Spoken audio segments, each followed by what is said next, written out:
आज 26 जनवरी है। चलिए 25 जनवरी के करंट अफेयर्स के मेन मुद्दों को थोड़ा एक नजर देख लेते हैं। पहला है कि अंतरिक्ष रॉकेट के चौथे चरण का उपयोग करने वाला पहला देश कौन है? तो जी हां, पहला देश हमारा भारत है। इसके मेन चीज है जो कि आज ही नरेंद्र मोदी ने अपने ट्वीट के जरिए बताया कि भारत सूक्ष्म गुरुत्वाकर्षण प्रयोग के लिए कक्षीय मंच के रूप में अंतरिक्ष रॉकेट के चौथे चरण का उपयोग करने वाला पहला देश भी बन गया है। इसके साथ ही साथ हमने एक ही रॉकेट से 104 उपग्रह को छोड़ने का भी एक रिकॉर्ड है। उस मामले में भी भारत पहला है। तो इसके लिए सही में हमारे सारे अंतरिक्ष वैज्ञानिकों को हार्दिक बधाई। अब नए इस पे चलते हैं। हाल ही में निर्मला सीतारमण अर्थात हमारी केंद्रीय रक्षा मंत्री और मालदीव के रक्षा मंत्री के मध्य बैठक हुई। उनका नाम क्या है? तो याद रखेंगे, हमारे देश की तरह मालदीव के रक्षा मंत्री भी एक नारी हैं। नाम है उनका मारिया अहमद डीडी। किसी देश को पहली बार ब्लूमबर्ग इनोवेशन इंडेक्स में स्थान दिया गया। किस देश को पहली बार? तो ब्लूमबर्ग इनोवेशन इंडेक्स में स्थान दिया गया है पहली बार भारत को। तो ये काफी एक महत्वपूर्ण ये भी विषय है। और इसमें जो हमें दिया गया है, हम 47.93 का स्कोर करके भारत जो 54 स्थान पे है टोटल 100 देशों में। हाल ही में 94 वर्षीय कृष्णा सोबती का निधन हो गया। स्वर्गीय कृष्णा किस क्षेत्र में प्रसिद्धि पाई थी? तो वो प्रसिद्ध लेखिका थी और वो विभिन्न प्रकार के पुरस्कार से सम्मानित थी, जैसे ज्ञानपीठ पुरस्कार, साहित्य अकादमी पुरस्कार, व्यास सम्मान, शलाका सम्मान और पद्म भूषण।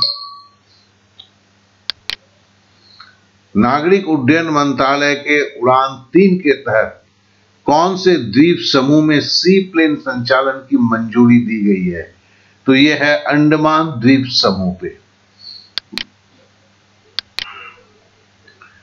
नागरिक उड्डयन मंत्रालय के उड़ान 3 के तहत अंडमान द्वीप समूह में सी प्लेन के संचालन को मंजूरी दी गई है।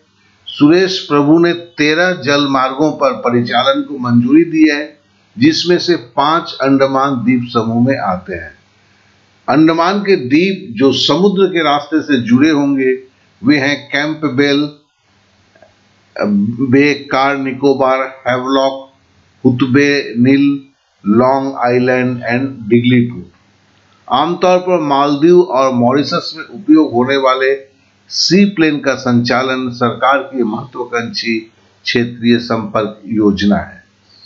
क्योंकि इस तरह की चीजें जो है सी प्लेन आप समझती हैं, जो पानी में भी चल सकता है और आसमान में भी उड़ सकता है। तो ये मालदीव और मॉरिशस में काफी ज्यादा इस्तेमाल किए जाते हैं और जो ट्रेवलर्स हैं वो उसे काफी पसंद करते हैं। इस नजरिए से अंडमान द्वीप समूह के 5 जलमार्ग पर यह सी प्लेन को चलाने की मंजूरी दी गई है।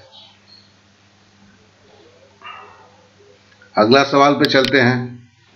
भारतीय सेना ने किस बैंक के साथ रक्षा वेतन पैकेज के समझौते के ज्ञापन पर हस्ताक्षर किए? यह है पंजाब नेशनल बैंक। तो भारतीय सेना ने पंजाब नेशनल बैंक के साथ समझौता किया है।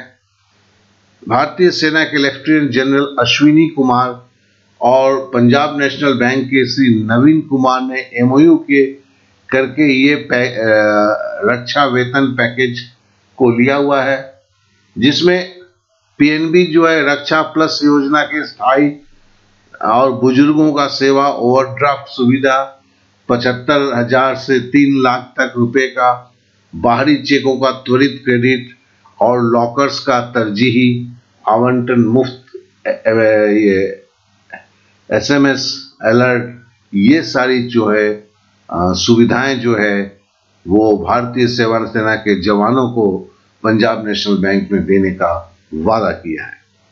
अब अगले सवाल पे चलते हैं। भारत के 13वें नियंत्रक और महालेखा परीक्षक कौन है? ये राजीव महर्षि हैं और ये बात इसलिए उठी है कि एक रिपोर्ट जो कैग में दिया हुआ है ऑफ बजट वित्त पोषण के, उन्होंने बताया कि इसमें खाद के बकाया, मतलब फर्टिलाइजर में बकाया, फर्टिलाइजर सब्सिडी के बिल और भारतीय खाद्य निगम के बकाया के लिए उधार लेने की जो प्रथा चल रही है, इस तरह की बजट व्यवस्था प्रतिबद्ध देयता सब्सिडी बकाया बिल को रोकती है, भविष्य में देयता पैदा करती है और ब्याज भुगतान के कारण सब्सिडी की लागत बढ़ जाती है। तो इसको लेके थोड़ी सी बातचीत शुरू हो चुकी है। तो इसके लिए हमारे कैग के जो नाम सामने आया हुआ है, इसके लिए मैंने इसका चर्चा किया है। चलिए अब अगले चलते हैं। विश्व आर्थिक मंच द्वारा future of consumption in fast growth consumer market India, इस रिपोर्ट के अनुसार 2030 तक भारत दुनिया का कितना बड़ा उपभोक्ता बाजार बनने को तैयार है। देखिए, अभी जो भारत है वो विश्व का 6ठे सबसे बड़ा उपभोक्ता है, लेकिन आशा किया जा रहा है कि हम 2030 तक तीसरा सबसे बड़ा उपभोक्ता बनेंगे, मतलब अगले 11 साल के अंदर में। क्योंकि अभी जो है 1.5 ट्रिलियन अमेरिकन डॉलर से तब तक 6 ट्रिलियन अमेरिकन डॉलर हो जाएगा। ये देखिए, बहुत खुशी वाली बात नहीं है। ये ऐसा है कि हम उपभोक्ता, ऐसे भी तो हम मतलब है चीन के बाद पॉपुलेशन में हम ही सबसे बड़े हैं, तो नेचुरली उपभोक्ता तो बाजार तो सबसे बड़ा यही होगा। और विकास दर भी जो है काफी अच्छी है, 7.5% है, तो नेचुरली हम भी सबसे बड़े उपभोक्ता के रूप में उभर के तो आना काफी लाजमी है। चलिए अब नेक्स्ट सवाल पे चलते हैं। हाल ही में सबसे तेज 100 विकेट लेने वाले भारतीय गेंदबाज कौन बने? आप भी जानते हैं, मोहम्मद शमी। पहले इरफान पठान हुआ करते थे जो 59वें 59th वनडे मैच में 100 विकेट लिए थे, लेकिन मोहम्मद शमी ने 56वें एक दिवसीय ओडीआई में इन्होंने 100 विकेट लेने का श्रेय प्राप्त किया। अब अगले पे चलते हैं। कल का सवाल जो था, एक जन मेरे राष्ट्रीय मतदाता दिवस इस साल कब मनाया जाएगा, ये थोड़ा सा फिक्री जो हमने भेजा था, एक जन ने उसमें गलती कर दिया, नहीं तो ऐसा कोई नहीं था कि जो इसे गलत करे। सब ने सही किया, इसलिए मैं सही में आप सबको धन्यवाद देना चाहता हूं। लेकिन सवाल है, राष्ट्रीय मतदाता दिवस 25 जनवरी को ही क्यों मनाया जाता है? तो देखिए, 25 जनवरी 2011 से, हाँ, इसका भी मेरे को बहुत अच्छी तरह व्याख्या करके लोगों ने दिया। चूंकि निर्वाचन आयोग का गठन 25 जनवरी को हुआ था, इसके लिए ही राष्ट्रीय मतदाता दिवस 25 जनवरी को मनाया जाता है।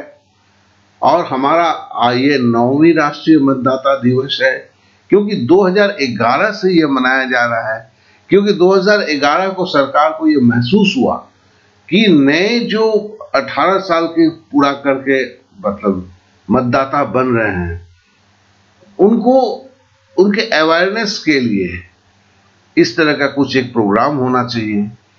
तब से ये प्रोग्राम शुरू हुआ है और कल जो है 9वीं राष्ट्रीय मतदाता दिवस के मनाया गया, जिसमें मुख्य निर्वाचन आयुक्त सुनील अरोड़ा और निर्वाचन आयुक्त अशोक लवासा ने भाग लिया और इसे अंतर्राष्ट्रीय मतदाता दिवस के रूप में ही मनाया गया, क्योंकि बांग्लादेश, भूटान, मालदीव, रूस और श्रीलंका के चुनाव प्रबंधन संगठनों को प्रमुख रूप से आमंत्रित किया गया था।